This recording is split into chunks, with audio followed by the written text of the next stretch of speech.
We know that the marriage of a man and a woman is necessary for the accomplishment of God's plan. We are also respectful of the religious beliefs of all people, even of those increasing numbers who profess no belief in God. God has established an eternal standard that sexual relations should occur only between a man and a woman who are married. Our knowledge of God's plan for His children explains why we are distressed that more and more children are born outside of marriage. Currently, 41% of all births in the United States.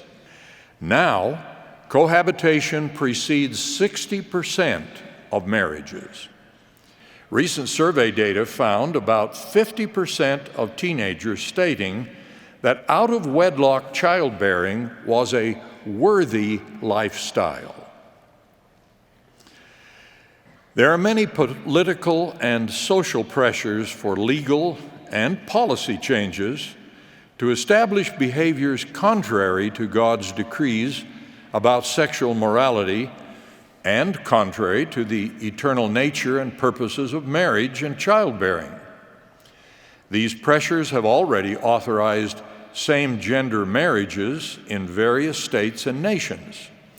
Other pressures would confuse gender or homogenize those differences between men and women that are essential to accomplish God's great plan of happiness.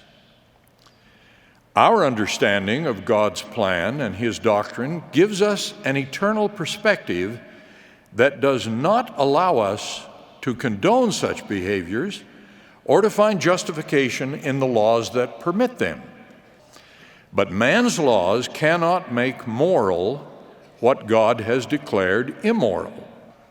Similarly, laws legalizing so-called same-gender marriage do not change God's law of marriage or His commandments and our standards concerning it.